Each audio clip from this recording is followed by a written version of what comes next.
All right, let's talk comic book sales for a minute. Hat tip over to Wakazashi's Tea House. Yes, Gray had covered this, but a link in the description there for his conversation on this. But kind of wanted to ask you a couple of questions about this list. There's a brand new sales list. Obviously, you can see what's number one, Ultimate X-Men number two. Here's my question. Is DC tanking or not?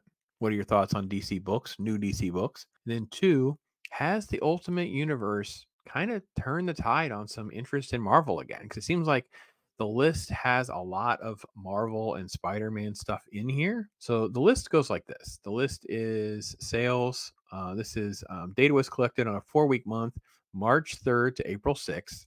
Sales is comic stores during that period. It's sort of a comic hub system. It's a non-random sample over 3,000 stores. So they kind of pick and choose a little bit, probably a little bit biased, maybe not totally a universal sales. However, is kind of a pretty good reflection, I think, of what most people are talking about. And I want to admit that that's not even me, that's other people.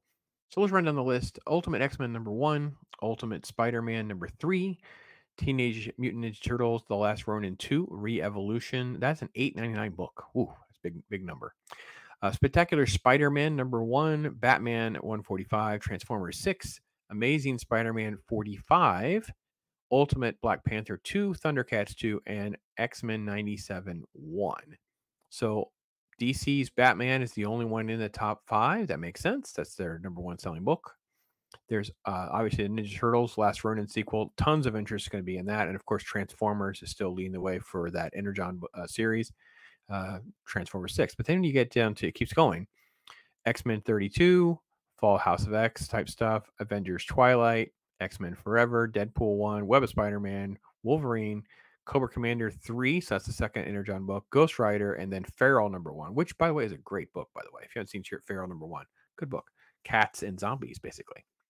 So notice there's no other DC books, and this is what Gray talked about. You got to go down to the Justice League versus Godzilla versus Kong number 6, which, by the way, I bet that most of that series has been driven off the variant covers because many of those variant covers have actually been very cool. And in this is in March, so even though there is a Ultimate Spider-Man number three, note that Ultimate Spider-Man number two is on the list, and I believe way down here it's on here yet again, or there's another Ultimate book down lower. Those are probably here, Ultimate Spider-Man number one. So now those are probably multiple printings. I don't think those are reflected the same way as would be of selling as new books would be sold. I'm sure those are like third print, fourth prints, whatever they're on. So with that, DC is like non-existent. Batman at 145, you got to scroll down.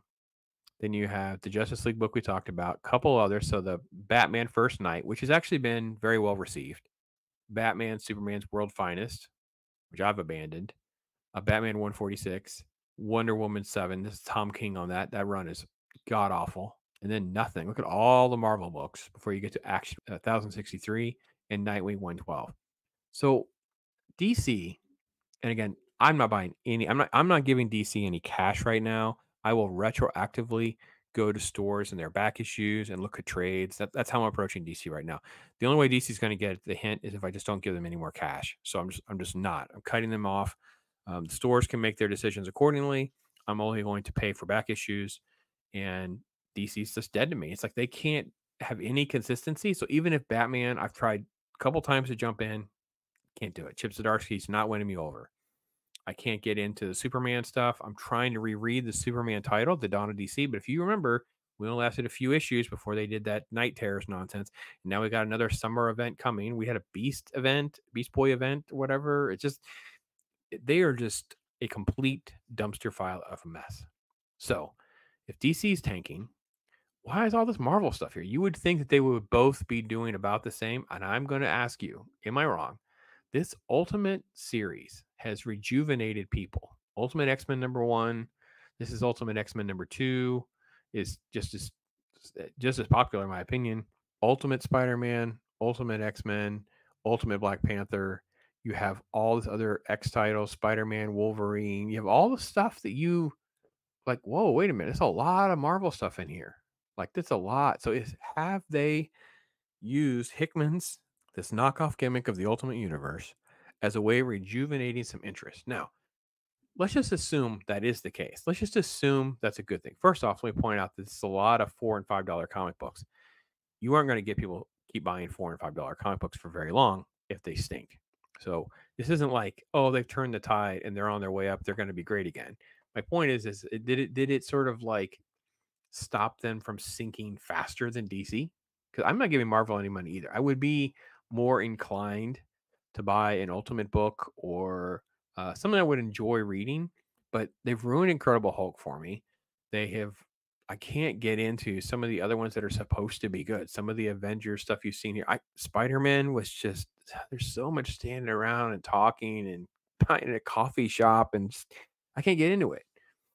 In the meantime, other stuff is increasing in popularity. I mean, it's so exciting to see Transformers at number 6. Well, and Thundercats. Thundercats was at number 9. That's dynamite. Here's Cobra Commander at 18. Here's Feral number 1, which is Image, which is at 20. And then go down to 25, which is Void Rivals at number 7. Then scroll down a little more. You get 34 is Duke, which is almost over. Then we'll have Scarlet. So that's some solid stuff in the top tier. Now, I will admit the biggest disappointment I have is how far off the Spawn stuff has disappeared, right? Because the Spawn stuff, no one's talking about anymore. And I think the biggest thing was what I said. It just goes on forever and never gets anywhere, never delivers. You can't just keep pointing to something happening and just never getting on the journey. And then when you get to the journey, oh, at the last second, there's a big twist and someone else is on the throne, someone you didn't see coming, surprise. And you're like, oh, wind out of my sails right there. So that's been kind of disappointing, but it's good to see some other stuff. Now, what I would like to see is what the numbers for April is going to look like because of Ghost Machine. That would be Rook number 1, Redcoat number 1, Geiger number 1. I think those are extremely solid. Conan didn't make that list either, and I was a little disappointed because I think Conan has been exceedingly solid. There's been a couple issues I thought were kind of lesser than others, but if you were remotely into all that, I was really hoping that kind of turns the tide for that type of content, and we would see more books and licenses coming for that kind of stuff again, but maybe not yet. So anyway, look, we could go down the list. We could complain about comics and modern comics. They get what they deserve. We can do all that again, or we can just ask some valid questions like, where are we at? Taking the temperature in the room, the direction of the ship, DC appears to just not have a clue right now. They're doubled down on Tom King. He's in the writers' room for their movies. Mark Waid has lit the world on fire with his comments. So most of us, I say most of us, many of us are just bailing out anything that has to do with his name until he has a return to court. Because it's like if you don't have his politics, he just wants the world to burn down. It's just insane. Yeah, we'll find good stuff. We'll spend our money on good things. So anyway, just wanted your thoughts on it. That's my angle on it. Again, credit to Wakazashi. He was the one I saw at first. I'm sure other people may have covered it, but hey man, I love my boy Gray. Get over there. Make sure you subscribe to his channel too. Take care, everybody. I'm Pops.